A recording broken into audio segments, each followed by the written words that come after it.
Here's another video of an upgrade I did on my Roadtrek 190. It's versatile, okay, so which means that the two seats here, of course I've already pulled one seat out, but let's go see what the new upgrade is. Okay, I went ahead and took out the propane furnace out, and I put, okay, so I'm pulling the furnace out of the Roadtrek that we just bought. That furnace is not working, so I got the propane off. I disconnected the propane line. I got a cap where I'm going to cap it. Put a diesel heater in instead. It's going to be a lot more efficient for battery power, and it's not going to use any propane. It's a diesel heater. So there it is. That's where I hook it up, and I'll put in a small clip of where I pulled the propane line out, because I was trying to make it fit so that it would go in, so I'll put a little clip of that in there. Okay, so there's the propane line that goes to the hot water heater, and this one here, right here, okay, right there, I got a cap right now. I'm going to take that one right out, okay? I bought this cap, okay? That's going to go underneath the van. That way there, it'll give me a little bit more room in this area for the furnace, so I might be able to move it over this way. And I can move this copper line a little bit further over once I get this one out. So let's go see where this is connected underneath. I believe it's only a short little line that's teed in. We'll be able to put this cap on it, and that'll eliminate that line. And if I ever have to put it back in, I decide to go with the old furnace, I'll still have it. Here we go. Okay, so there's the line right there, and should be 13/16 right here. This is the line I'm going to be pulling out and capping. So, take that off, cap it, and show you what after. And I believe there's a little fitting that I got to take out right there, and the whole line should come out from there. Here we go. Yeah.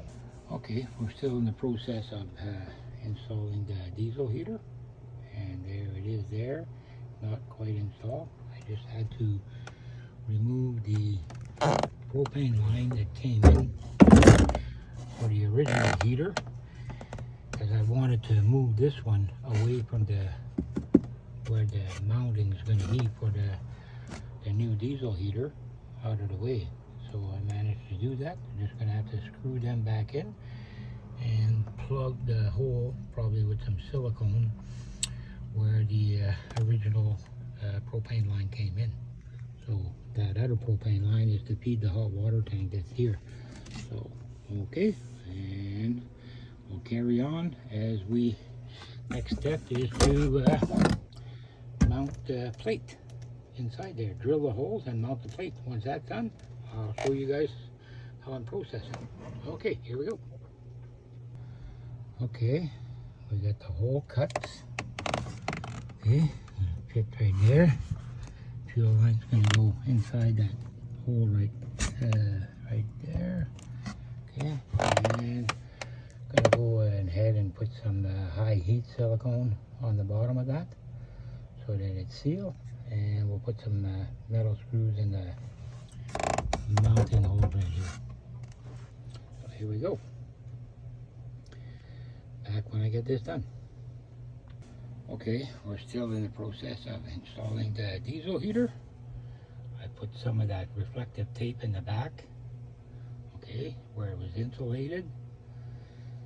And there's the two holes where the intake and exhaust is going to go out. And that where the copper line was, I left a hole there so I can pass my wires through to go and feed the fuel pump. And then I'll put some silicone over it just to close the hole up. There we go. I'm gonna install the heater now and bolt it down, and we'll keep going through the process. Here we go. Okay, so there it's coming out. Just gonna bolt it down and then start installing the exhaust in that. Exhaust is probably gonna come to the back here somewhere.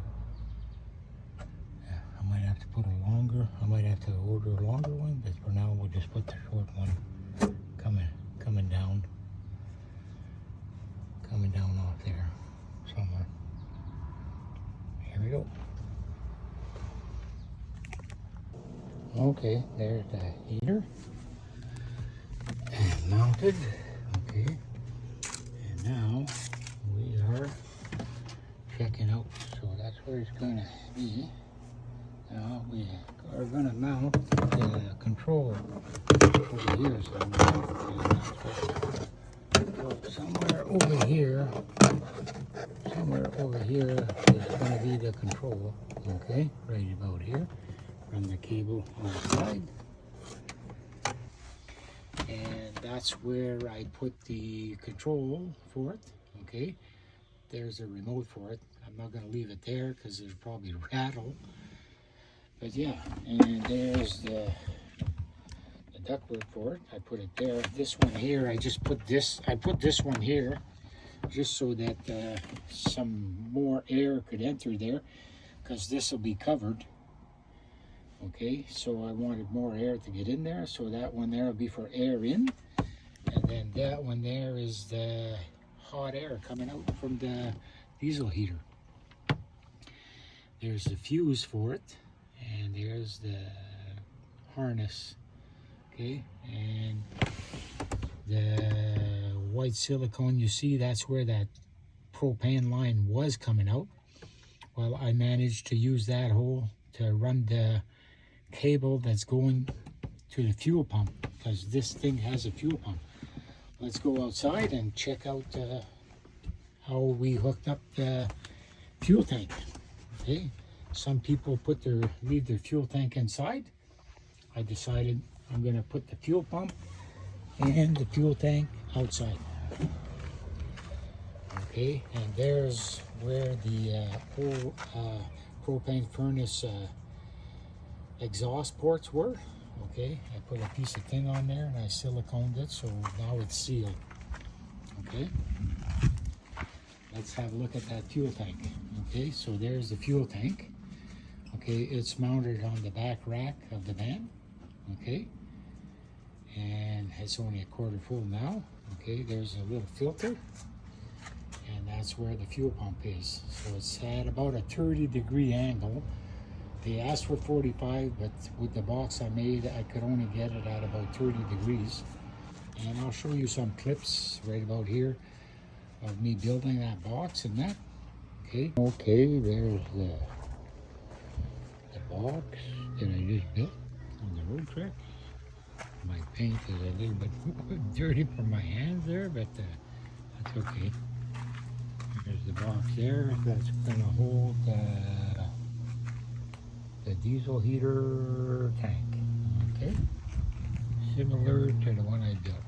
I'm going to have to retouch the paint because it's kind of yeah. Got some black spots after I worked on it with my dirty hands. And there's the cable for the fuel pump that I was talking about inside.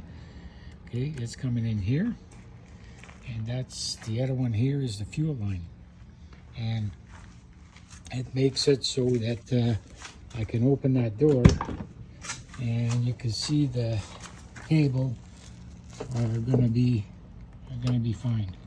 Okay, so it's going to be able to open and close, no problem at all. Okay, let's go underneath and have a look. And that's the cover, of course, that's going to go on top here. Okay, and then this will open up to fuel it up. And it's pretty close to the gas, so whenever I go gas it up, I'll be fairly close to put some diesel fuel in there. Okay, and let's go have a look at the exhaust coming out of the diesel pump. There's the exhaust underneath here. So there's the exhaust coming in, and that's the fresh air going to the heat chamber. Okay, it's hiding up in the inside the frame there, and there's the exhaust coming out. And right in the middle of both is the fuel line that's going all the way in that loom, all the way to the back, follows the side of the bumper. Yeah, that's it. That's about it. I'll put a few more clips of me building this.